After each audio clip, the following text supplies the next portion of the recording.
안녕하세요, 여러분. 한 달에 한 권 책을 읽고 소통하는 달짝한 사이언스. 오늘도 함께 해주셔서 감사합니다. 서울시립과학관 유정숙입니다. 오늘도 함께 해주시는 여러분 정말 반갑습니다.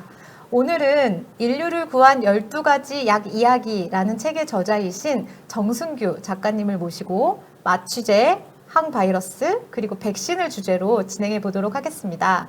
작가님 안녕하세요. 예, 반갑습니다. 글쓰는 약사 정승규입니다. 안녕하세요. 저희 선생님께서 오늘 여러분 스크린에서 지금 이렇게 만나기 위해서 멀리 부산에서 비행기를 타고 오셨습니다. 사실 서울공항이랑 저희 서울과학관이랑 같은 서울이지만 같은 하늘 아래 굉장히 먼 거리에 떨어져 있거든요. 오시는 동안 정말 많이 수고하셨는데요. 힘드시진 않으셨는지 걱정됩니다. 괜찮았어요. 괜찮으세요? 정말이세요? 그래요. 네, 다시 한번 오늘 이 자리에 함께 해주셔서 진심으로 감사를 드리고요. 오늘도 과학관 대학생 에듀 서포터즈 친구들 2명과 함께합니다. 네, 간단히 자기소개 부탁드립니다. 안녕하세요. 저는 서울시립과학관 대학생 에듀 서포터즈 크리에이터로 활동하고 있는 우주 박진주라고 합니다. 네, 안녕하세요. 저는 서울시립과학관 대학생 에듀 서포터즈로 활동 중인 크리에이터 이수열 설이라고 합니다. 오늘 마지막 달짝 공연이라서 의미가 더 깊게 느껴지는데요. 설 씨는 어떠신가요? 저는 되게 마지막 달짝이라 그러니까 너무 아쉬운 것 같아요. 너무 시간이 좀 빠르게 지나간 것 같습니다. 네, 이렇게 3월 달부터 매달 마지막 주 수요일에 작가님들과 여러분들을 함께 만나왔는데요. 어느덧 올해 마지막 달짝 강연이에요. 여러분들 너무 아쉽죠? 네, 전 너무 아쉬워요. 그래서 마지막인 만큼 저희가 유종의 미를 거두기 위해서 오늘 강연은 더 재미있게 준비했습니다. 바로 퀴즈와 함께하는 강연인데요. 강연 내용을 미리 짐작하실 수 있는 간단한 퀴즈들이 강연 사이사이에 총 3번 진행될 예정이에요. 퀴즈 잘 맞추면 상품도 있나요? 당연하죠. 끝까지 열심히 퀴즈 정답을 입력해 주시면 강연 종료할 때쯤 저희가 고득점자를 발표하고 푸짐한 상품을 보내드리겠습니다. 자, 그럼 몸풀기 게임부터 우리 한번 시작해 볼까요? 화면에 보이는 QR코드나 채팅창에 올라온 링크로 지금 다 같이 한번 접속을 해주시고요. 화면 상단 제 머리 위쪽에 QR코드가 등장을 했어요. 여기를 접속을 해주시고 퀴즈의 정답을 거기에 이제 입력을 해주시면 저희가 정답의 정확성과 스피드를 기준으로 해서 순위를 매기도록 하겠습니다. 자, 퀴즈에 참여할 준비가 되셨으면 네라고 댓글을 좀 남겨주시기 바랍니다. 자, 첫 번째 몸풀기 문제예요. 오늘 강연자님의 직업은 1번 약사, 2번 블로거, 3번 칼럼니스트, 4번 약사, 5번 모두 다. 자, 4번은 사실은 작가였습니다. 자, 정답은 네, 지금 QR코드로 접속해서 입력을 해주시고요. 우리 스태 선생님들은 지금 정답이 들어오고 있는지 저한테 확인 한 번만 해주세요. 네, 그럼 이제 두 번째 문제로 넘어가도록 하겠습니다. 두 번째 문제. 자, 오늘 강연에서 이야기 나눌 주제가 아닌 것은? 제가 시작할 때 강연 제목을 엄청 천천히 또박또박 말씀을 드렸거든요. 모두 다 정답을 맞추시길 바라겠습니다. 네, 정답을 지금 계속 보내주시고요. 퀴즈의 정답은 지금 말씀드리지 않을 거예요. 이따가 하는 퀴즈도 마찬가지겠지만 강연을 듣다 보면 정답이 무엇인지 모두 다 아실 수 있을 겁니다. 혹시 모바일로 강연을 듣고 계신 분들은 채팅으로 즐겁게 참여를 해주시고요. 꼭 저 QR코드로 정답을 안 보내주셔도 채팅창에 활발하게 답변을 남겨주시면 저희가 다 콕콕 집어가지고 정답으로 인정해 드리도록 하겠습니다. 그리고 이제 다음 파트부터는 강연자님과 함께 진행해 보도록 하겠습니다. 몸풀기 퀴즈 정답과 관련된 슬라이드입니다. 약사님 소개해 주시죠. 저는 약사고요. 지금 약국을 운영하고 있어요. 그러면서 글도 쓰고 또 책도 쓰고 또 그렇게 활동을 하고 있습니다. 또 이렇게 서울시립과학관에서 불러주셔서 또 이렇게 강연을 할 수 있게 되어서 너무 감사하고요. 오늘 즐겁고 재미있게 약에 대해서 알아봤으면 합니다. 네. 작가님의 저서 중에 첫 번째 저서 인류를 구한 12가지 약 이야기, 저희가 오늘은 이 책을 중심으로 만나지만요 2020년도 21년도에도 계속 책을 내셨어요. 저 책들도 굉장히 재미있으니까 다 같이 읽어봐 주시면 좋겠고요. 아까 퀴즈 문제 중에 보기 중에 블로거라고 있었거든요. 근데 사실은 제가 작가님 섭외할 때 연락처를 모르니까 인터넷 막 뒤지다가 발견한 블로그가 있었어요. 그 직접 운영하시는 블로그인가 봐요. 맞아요. 네, 글이 어마어마하게 많고 재밌는 얘기들이 정말 많으니까 블로그에 많이 방문해 주시길 바라겠습니다. 그럼 오늘 강연을 본격적으로 시작해 주세요. 오늘 나눌 약 이야기는 마취제, 항바이러스제, 백신에 대한 이야기입니다. 첫 번째는 수술에 꼭 필요한 마취제에 대한 이야기입니다. 여기서 잠깐 멈춰주세요. 저희가 퀴즈를 준비했습니다. 자, 오늘의 퀴즈 세 가지 주제 중에 첫 번째 마취제에 관련된 퀴즈들을 지금부터 문제 4개를 보여드릴 거예요. 아까 접속하셨던 그 QR에서 바로 정답을 입력해 주시면 됩니다. 첫 번째 문제, 마취제가 개발되기 전에 외과 수술은 건물의 지하에서 비밀스럽게 진행되었다. OX 문제입니다. 빠르게 체크해 주시고요. 마취제 없었을 때는 당연히 수술하기 힘들었으니까 비밀스럽게 했겠네요. 맞아요. 네, 어디서 했는지는 네, 뒤에 나오겠죠? 두 번째 문제 보여주세요. 네 개 문제를 다 푸신 다음에 정답을 제출해 주시면 됩니다. 두 번째 문제, 최초의 마취제는 땡땡 가스이다. 아, 이것도 책을 읽었거나 뒤에 강연을 듣다 보면 정답을 다 알게 되겠죠. 다 입력하셨나요? 3번 문제, 마취는 이거 어려워요. 이 문제 굉장히 어려웠지만 마취의 핵심 개념이라고 생각을 해요. 그래서 퀴즈에 아마 들어간 것 같거든요. 네, 마취는 땡땡이 아닌 땡땡과 더욱 관련된 것이다. 1번 생각, 망각. 2번 감각, 망각. 3번 감각, 생각. 4번 망각, 감각. 하나 넣어볼까요? 마취는 1번을 넣어보면 생각이 아닌 망각과 더욱 관련된 것이다. 저것도 그럴듯해요.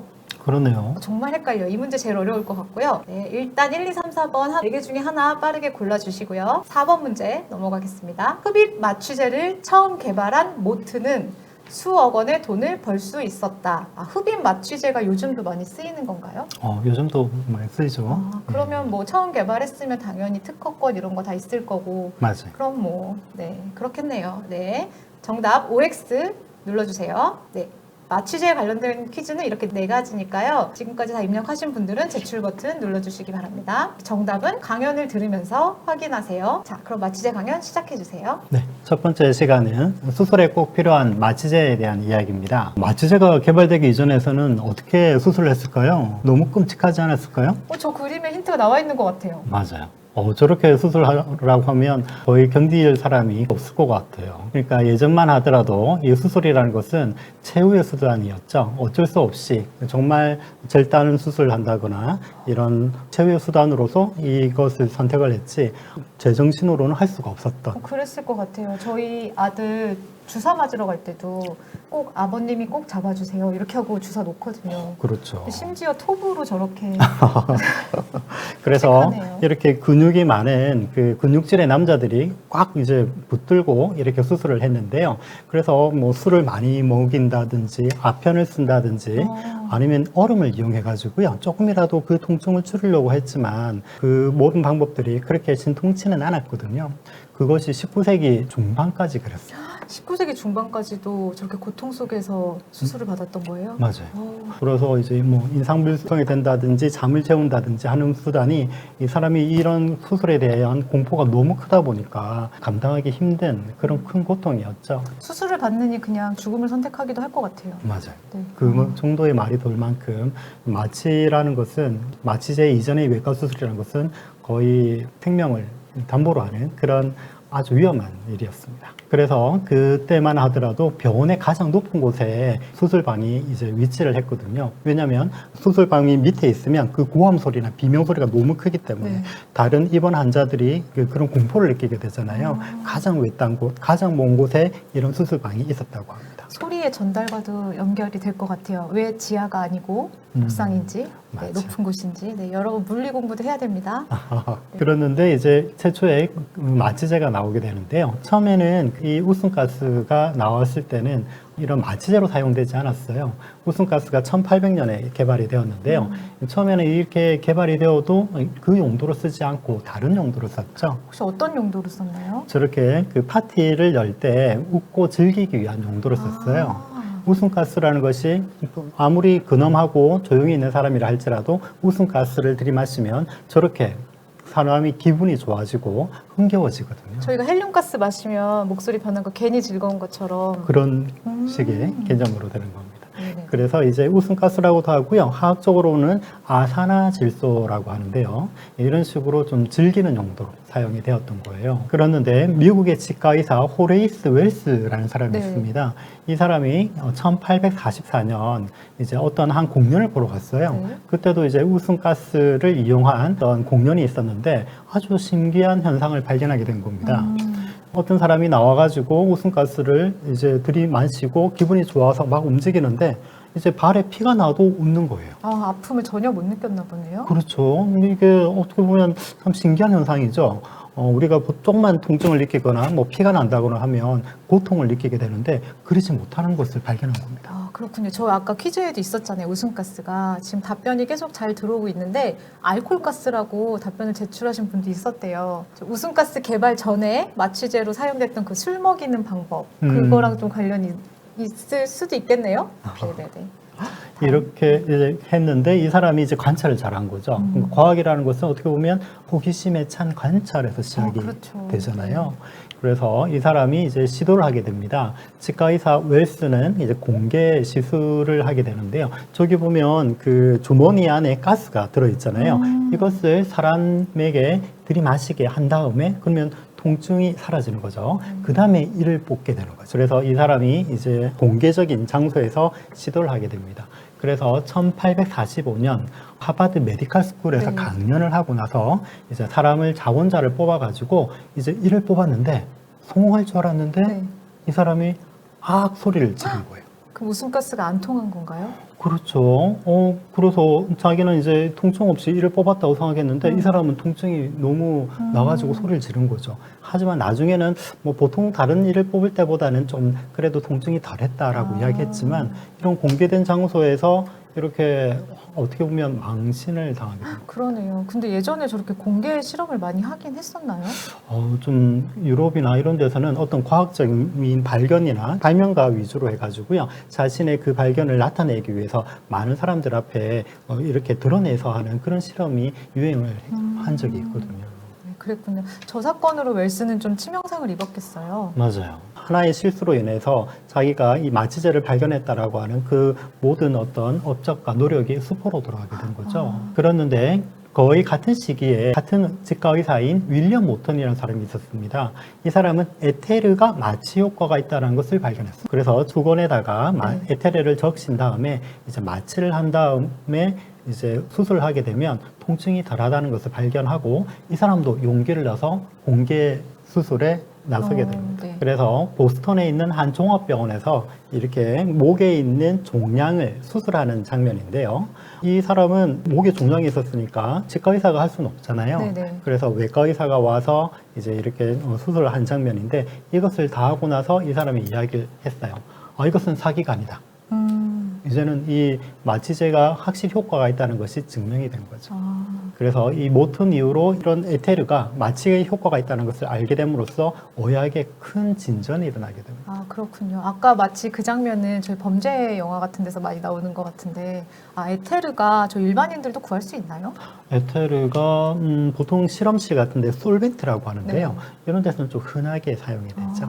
보통 예전에 그런 영화 같은 데 보면 어떤 그 손수건에다가 에테르 마취제를 이제 취해가지고 그냥 바로 이제 잠들게 하는 그런 부분이 나오잖아요. 네네. 현실적으로는 그러지는 않거든요. 아, 그래요? 네, 바로 그렇게 에테르가 빨리 수면을 유도하지는 못합니다. 그냥 그런 어떤 재밌는 장면을 주기 위해서 그런 영화에 삽입된 거죠. 네네. 그래서 이 사람이 이제 이런 놀라운 발견을 했기 때문에 그 특허를 얻고 싶었던 거거든요. 그래서 처음에는 이것을 공개하지 않으려고 조금 잔머리를 썼어요. 그래서 에테르에다가 색과 향을 첨가해가지고 이름을 레테온이라고 속인 거죠. 근데 그리스 신화에 보면 레테라는 사람이 그 신이 나오잖아요. 네네. 망각의 여신이기도 하고요. 또 이제 이런 그 지하 세계를 흐르는 강의 이름이 레테라고 하는데요. 그 마취라는 것은 그 실제로 망각이 아니라 그 감각을 잃는 거거든요. 이거 퀴즈 정답이네요? 맞아요. 그쵸? 예. 정답률이 높을까요? 이거 제일 어려운 문제였는데.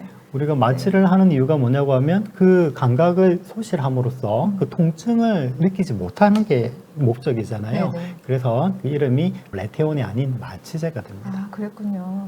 그러는데 이 모튼에게 이 에테르가 마취 효과가 있다는 것을 알려준 사람이 있는데요. 그 사람이 하버드 대학에 있는 화학과 교수 찰스 잭슨이라는 사람이에요. 아, 그럼 모튼이 혼자 발견한 건 아니었군요. 그렇죠. 저 둘은 어떤 관계였나요? 이 사람이 이제 스승으로서 아. 자기의 이제 그 제자인 모튼에게 알려준 거죠. 근데 이 사람은 좀 트러블이 원래 좀 많은 사람이었어요. 그래서 모르스 부호 아시죠? 네네네. 모르스 부호가 이제 점하고 손으로 연결이 돼 있잖아요. 이것 때문에 모르스하고도 특허로 소송을 걸 만큼 좀 트러블 메이커라고 할까요?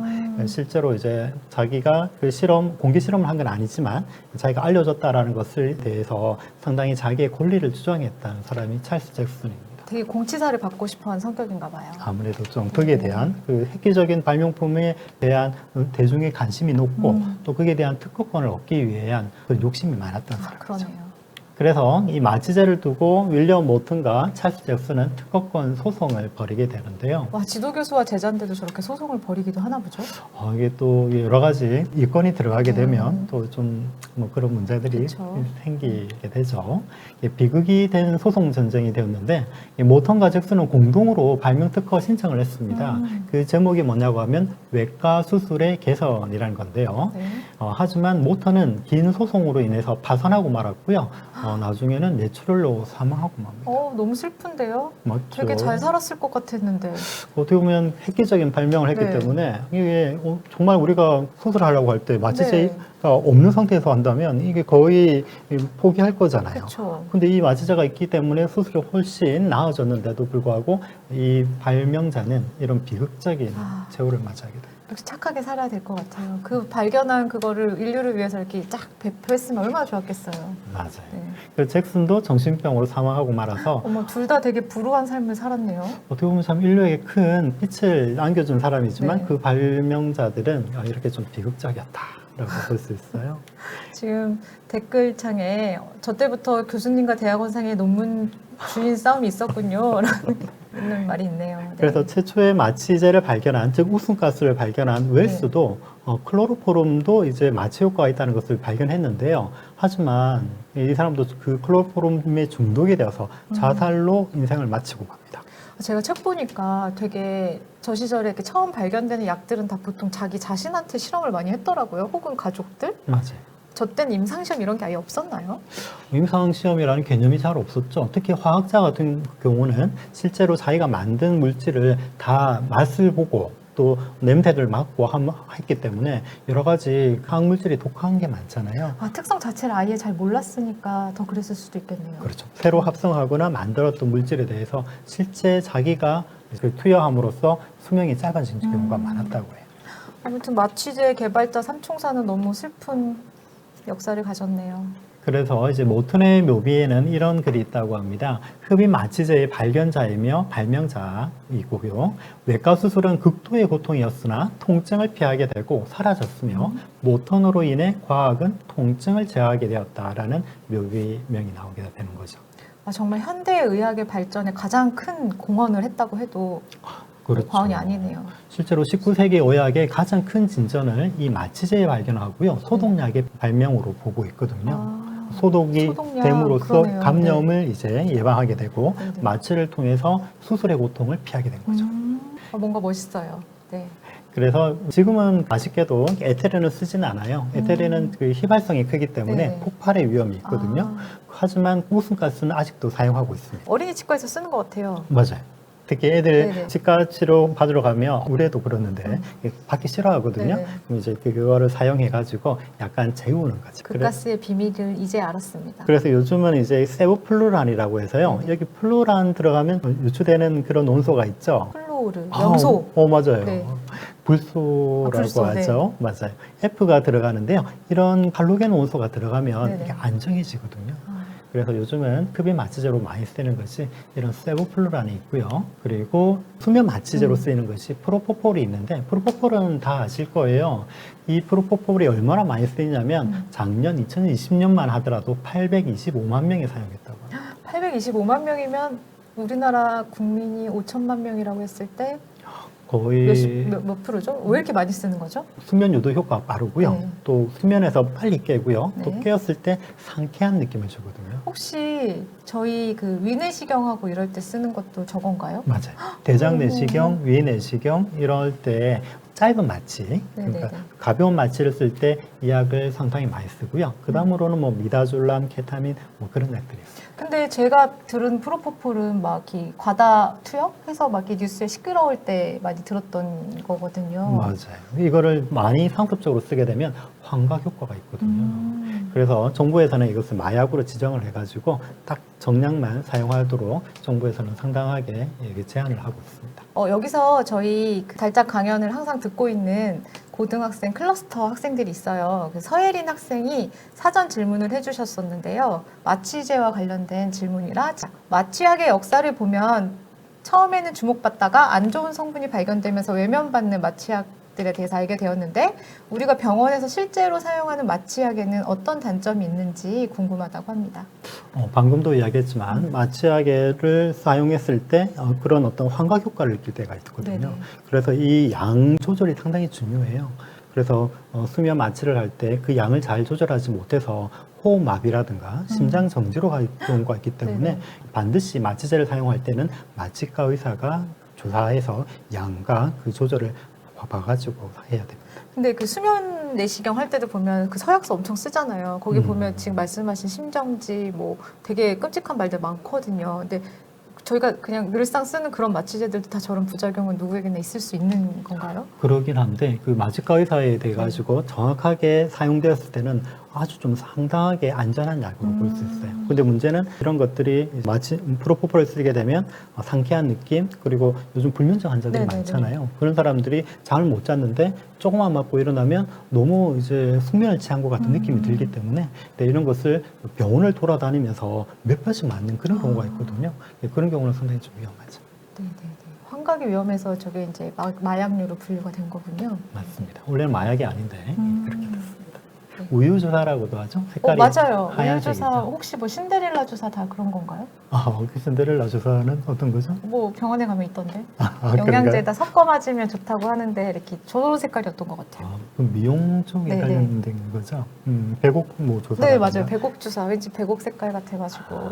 저거는 이제 콩기름이라든가 네. 좀 그런 기름 성분이 많이 들어가지고 저렇게 나온 거거든요. 그래서 기름 성분으로도 마취를 하나요? 그래서 그렇기 때문에 그게 되는 것을 녹이기 위해서 좀 저렇게 되어 있습니다. 실제로 분자 구조를 보면 네. 상당히 지질성이 강해요. 음, 그래서 우리 인체는 이제 물로 돼 있기 때문에 녹이기 위한 방법으로. 네네. 지금 실시간 질문 중에 되게 흥미있는 질문이 있었어요. 나노님이 질문해 주셨는데요. 마취제 평가에 있어서 성분 효과가 중요한가요? 아니면 지속 시간이 더 중요한가요? 집속 시간도 중요하죠. 네. 보통 이런 것은 수면을 유도하는 시간이 좀 짧으면 좋고요. 그리고 이제 프로포폴은 조금 짧고요. 미다졸람은 약간 긴 경향이 있어요.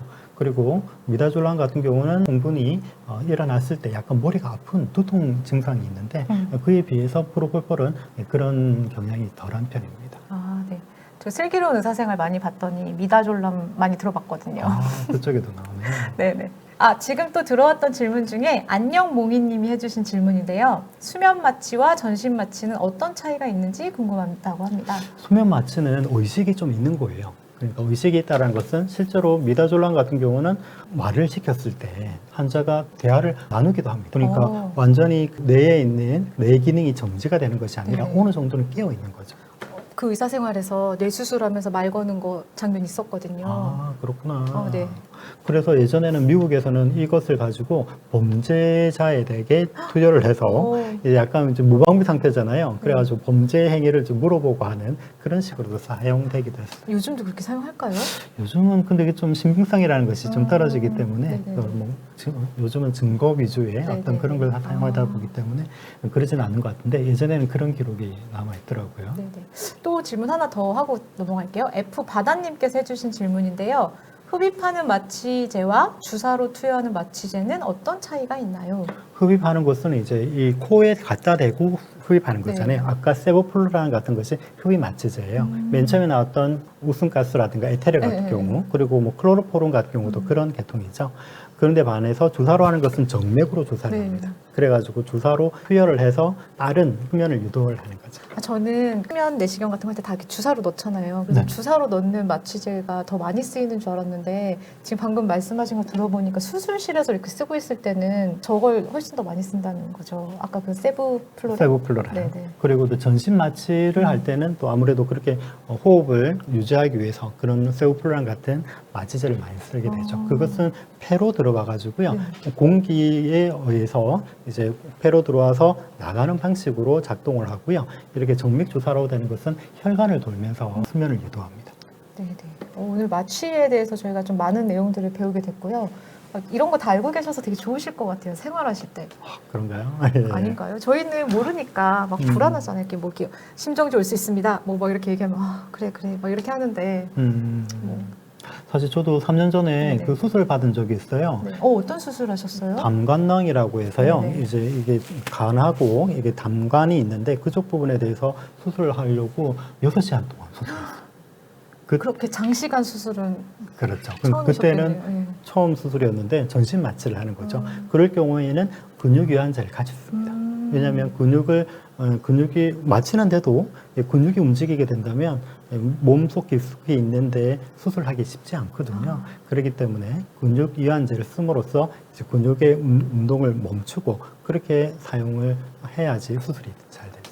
메디칼 드라마 보면 의사 선생님들이 막 손 놓고 막 이렇게 벌리잖아요. 그게 다 근육 이완제를 써서 이완시킨 근육들을 벌리는 그렇죠. 과정인 건가요? 네. 대표적으로 베카롱 같은 건 좀 네네. 유명하죠. 전신 마취제로 쓰니까요. 너무 재밌지만 너무 징그럽고 무섭습니다. 자, 그러면 다음 슬라이드 넘겨주세요. 네, 마취제 파트의 강연은 이제 마무리하고요. 저희 아까 내드렸던 퀴즈 정답 한번 보여드릴게요. 마취제가 개발되기 전에 수술은 옥상에서 했었죠. 그리고 최초의 마취제는 웃음가스였고 마취는 망각이 아니고 감각과 더욱 관련된 것입니다. 그리고 흡입 마취제를 처음 개발했던 모트는 불행히도 파산하고 죽었어요.